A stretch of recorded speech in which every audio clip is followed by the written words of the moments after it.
요한계시록 5장입니다. 8절에서 14절까지.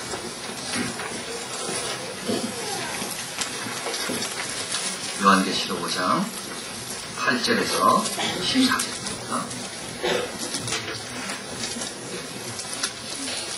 우리 함께 교독합니다. 제가 먼저 읽습니다.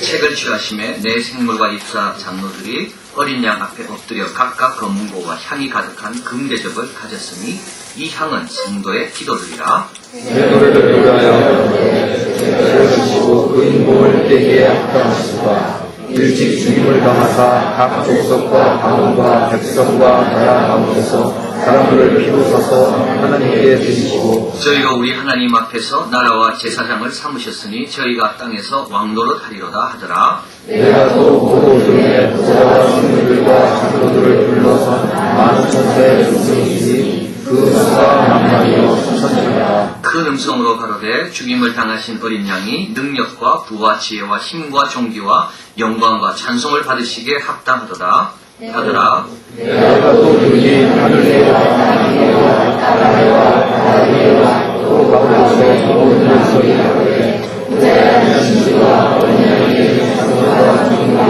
영광과 능력을 같이 있습니다. 내 생물이 가로되 아멘 하고 장로들은 엎드려 경배하더라. 아멘. 찬양팀의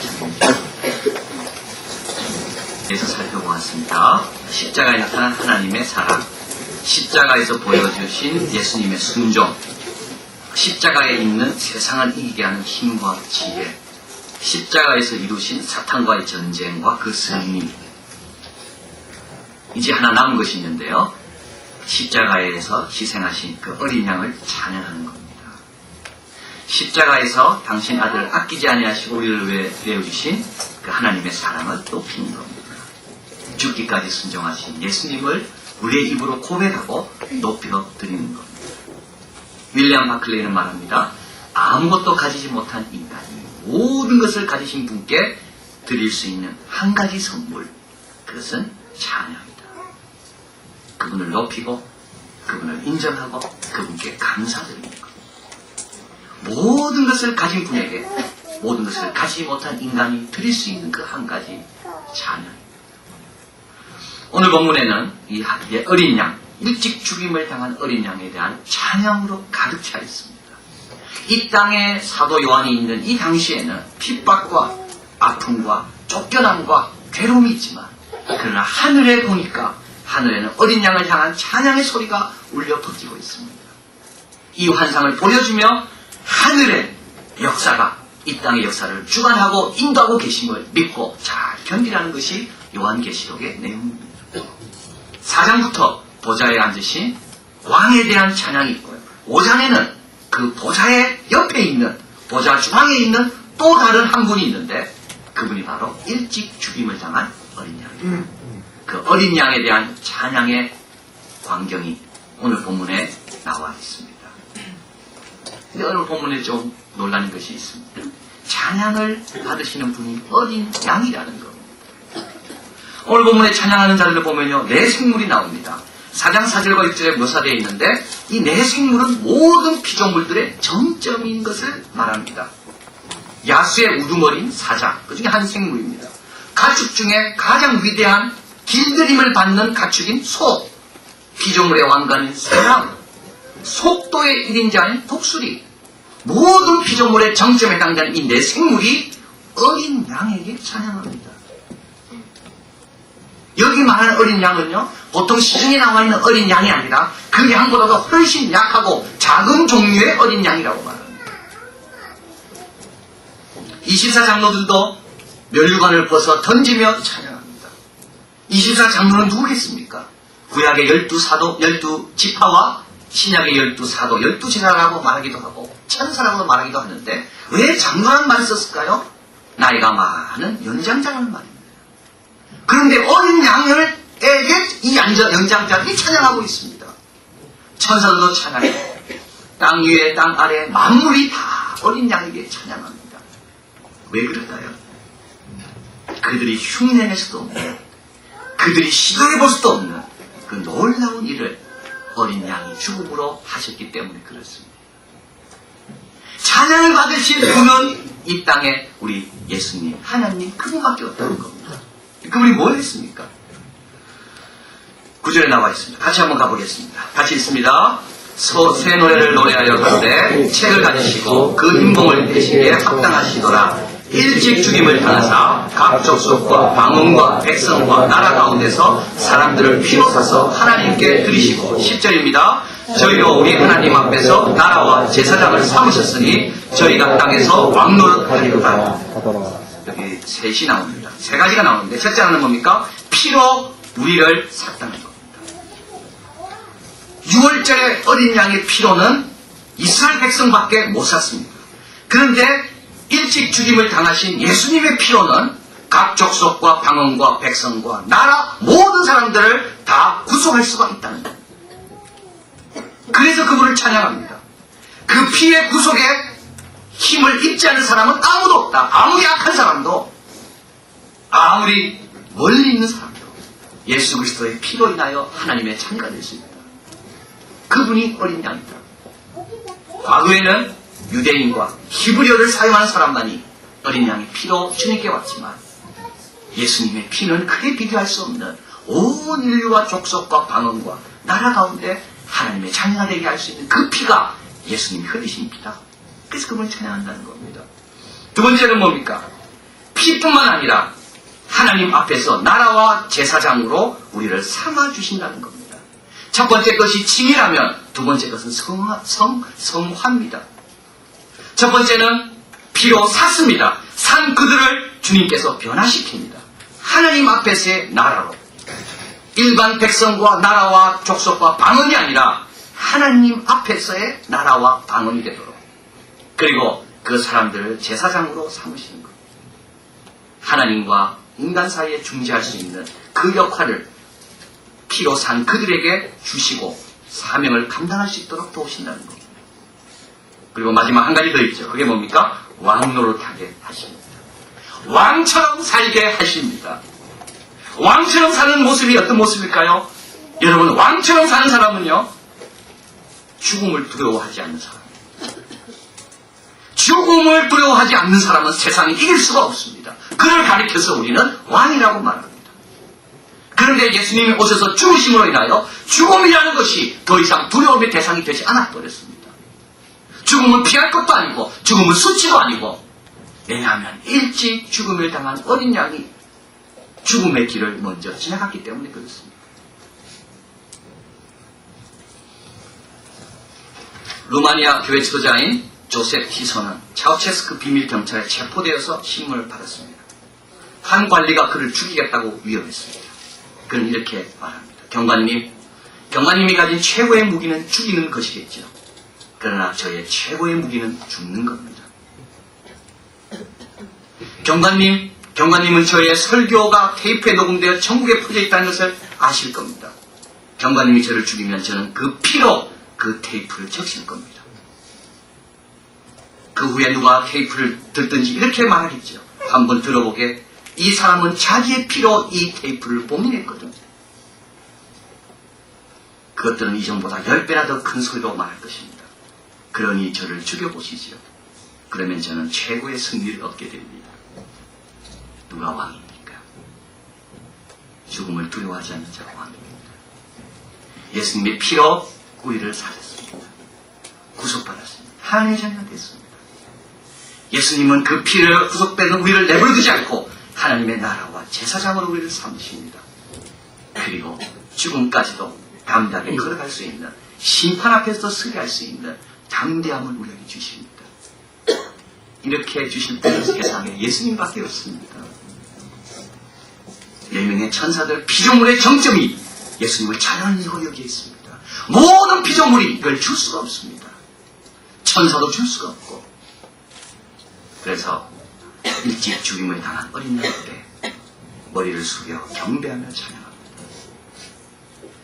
오늘 본문은 또 예수님께 찬양하는 이유가 또 나와 있습니다.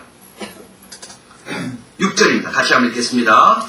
내가 또 보니 보좌와 내 생물과 장로들 사이에 어린 양이 섰는데 일찍 죽임을 당한 것 같더라. 일곱 뿔과 일곱 눈이 있으니 이 눈을 온 땅에 보내심을 입은 하나님의 일곱 등이라. 8절입니다. 책을 취하심에 내 생물과 24장로들이 어린 양 앞에 엎드려 각각 검은고와 향이 가득한 금대접을 가졌으니 이 향은 성도들의 기도이다. 왜 주님을 찬양합니까? 우리 주님은 장로들 사이에 있습니다. 내 생물과 장로들 사이에. 이 사이에 있다는 말은 센터에 있다는 말입니다. 센터에 있는 이유는 하나입니다. 우리 예수님이 하신 일이 너무 놀라워서 예수님을 가운데 두고 칭송하는 겁니다. 마치 결승골을 넣은 선수 주위에 다른 선수들이 둘러서서 그들을 축복해주고 그로 인하여 우리가 이겼다고 축하해주는 것과 똑같습니다. 그런데 여러분, 여기서 예수님의 귀는 거기에 막히지가 않습니다. 예수님은 그들의 축하와 찬양 소리에 휩싸이지 않는다는 겁니다. 예수님의 귀는 어디를 향하고 있습니까? 8절이죠. 성도의 기도에 향하고 있다는 겁니다. 이 땅에서 힘들어하는 성도들의 기도를 기울이시고 그 보좌에서 영광의 찬송 소리에 매혹되지 않으시고 이 땅의 백성들이 얼마나 힘들어하는지를 다 듣고 그 기도 하나도 떨어지지 않도록 금대접에 담아서 올라오게 하신다는 겁니다. 예수님과 제자들과 커뮤니케이션을 한 것을 보면요, 우리가 그 하나 분명히 확신하는 게 하나 있습니다. 제자들은 예수님의 뜻을 잘 못 알아들었습니다. 오해를 많이 했습니다. 그런데 예수님은 제자들의 속마음까지도 다 읽었습니다. 하나 확신하는 것은 내가 예수님의 뜻 모를 때도 많을 거예요. 그러나 내 마음은 예수님이 제대로 알고 계신다는 겁니다. 영광 속에 있다 할지라도, 주님은 다 이루었다 할지라도, 주님은 많은 천사와 천군들이 주님을 찬양한다 할지라도 주님의 귀는 우리의 작은 신음소리에 기울이고 계신다는 겁니다. 그래서 찬양합니다. 피로 값준 산들이기 때문에, 피로 값주고 산 자들이기 때문에, 왕처럼 예수님처럼 이 땅에 살아가기 위해서 주님의 도움이 필요한 자들이기 때문에 주님은 성도들의 기도를 기울이시고 그의 기도를 다 받고 계신다는 거예요. 그래서 찬양하는 거죠. 오늘 본문에 또 한 가지 찬양하는 게 있습니다. 심판입니다. 오늘 본문에 보면 6절에 내가 또 보니 보좌와 내 생물과 장로 사이에 어린 양이 섰는데 일찍 죽임을 당한 것 같더라. 5절에 장로 중에 하나가 내게 말하되 울지 말라 유대의 지파 다윗 뿌리가 이겼으니 이 책과 그 7인을 떼시리라 하더라. 7인이 있는 그 책은 무슨 책입니까? 그 책은 심판의 책입니다. 이 책이 떼지는 순간 인류는 심판을 받게 되었습니다. 왜 주님을 찬양하나요? 우리를 구속하시고 우리를 영화롭게 하시고 우리를 죽기까지 우리를 책임지시고 동시에 온 인류의 심판자가 되시기 때문에 그분을 찬양합니다. 우리를 심판할 분은 어린 양 밖에 없다. 로마인 이야기 13번째 보내보면 콘스탄틴 황제에 대한 이야기가 있습니다. 그는 The Great, 대제라고 불릴 정도로 위대한 황제였습니다. 알렉산더 대왕, 샤롤 대왕, 그리고 콘스탄틴 대왕, 인류 역사에 있어서 The Great이라고 불려줄 사람은 3명밖에 없는데 그 중에 한 명이 콘스탄틴이다. 보통 역사학자들이 봅니다. 그는 기독교를 공인했습니다. 근데 많은 역사학자들이, 또 시오노 나나미도 이 책에서 마찬가지예요. 왜 그가 기독교를 공인했을까? 진정으로 기독교를 믿었을까? 이런 질문들을 합니다. 당시 기독교 인구는 로마의 5% 되지 않았다. 로마 제국이에요. 근데 도시를 말하는 거고 시골은 더 적었다는 거죠.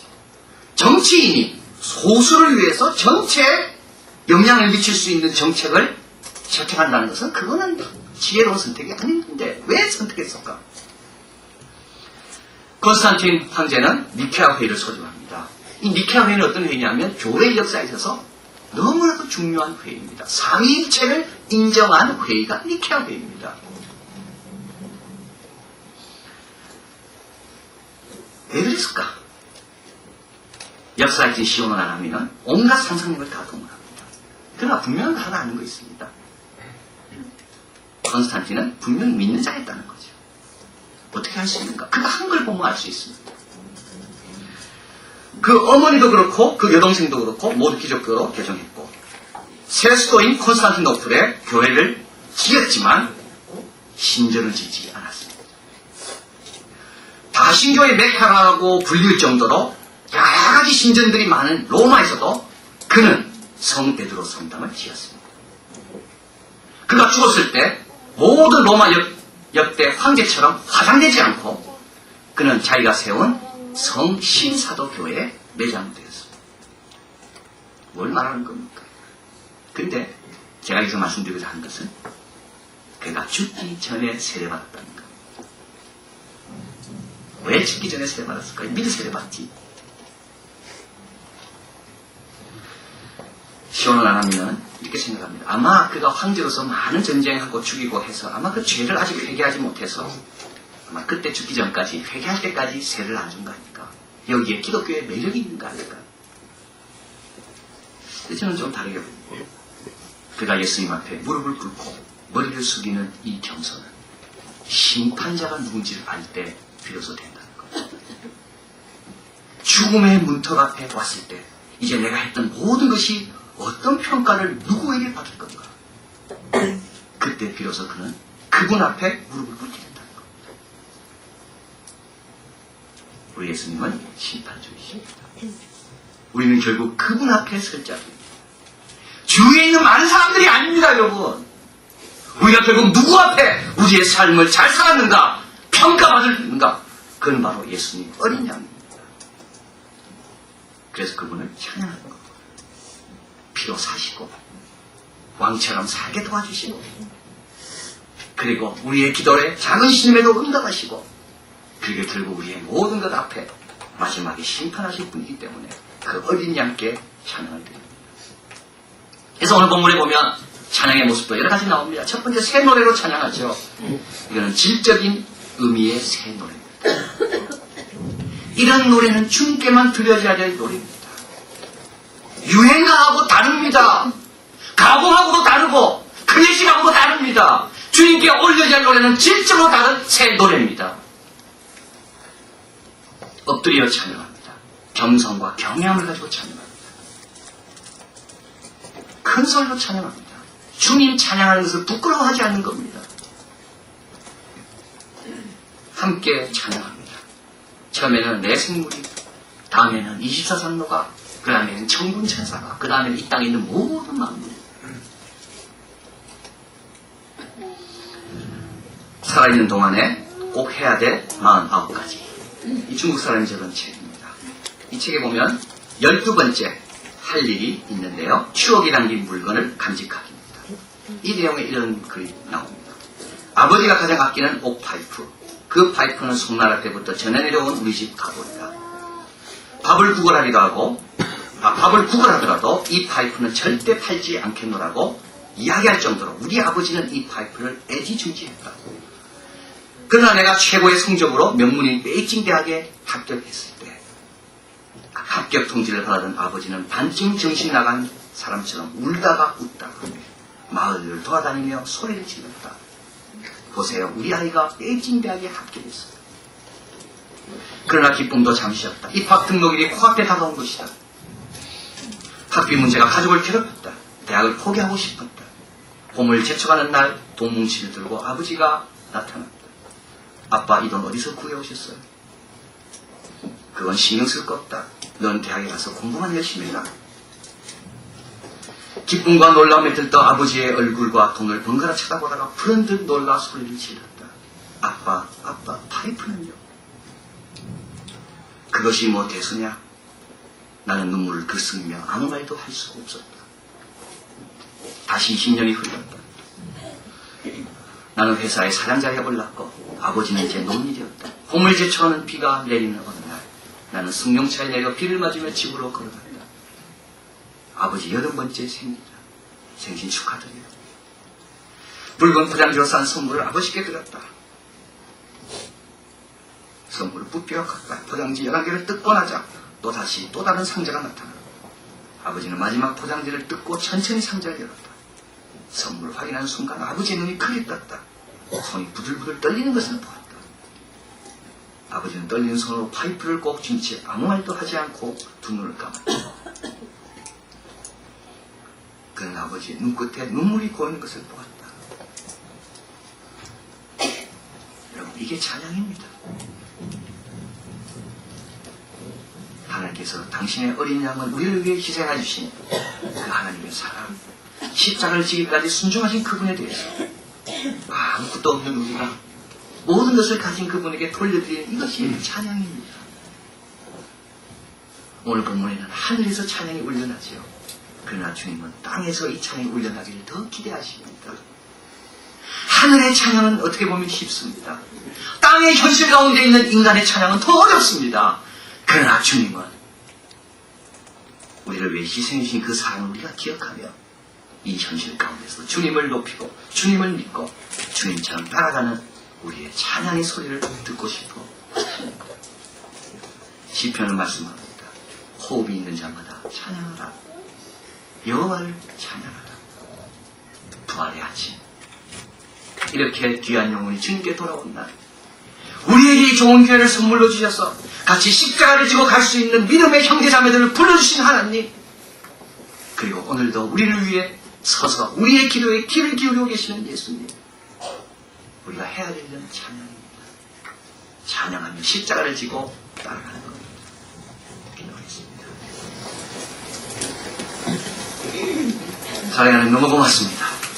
참 받은 것에 비해서 돌려주지 못한 참 어리석고 미련하고 의리도 없고 비겁하고 그런 저희들을 용서하여 주시옵소서. 우리 부모님께 드릴 것 제대로 잘 드리게 도와주시고 우리 이웃으로부터 받은 것 잘 돌려드리게 도와주시고 무엇보다도 어린 양이 다 버리고 십자가 지러 오셔서 우리를 위해 흘리신 그 사랑에 우리의 보답과 은혜와 찬양이 풍성한 저희들에게 도와주시옵소서. 지금까지 지내온 거 다 주님의 은혜입니다. 우리가 가진 것 중에 받지 않은 거 아무도 없습니다. 이미 우리 잔이 넘쳤습니다. 찬양하며 주님 따라가는 가운데 하늘의 영광이 땅에도 이루어지는 놀라운 능력의 종들이 다 되게 도와주시옵소서. 예수 그리스도 이름으로 기도하옵나이다. 아멘.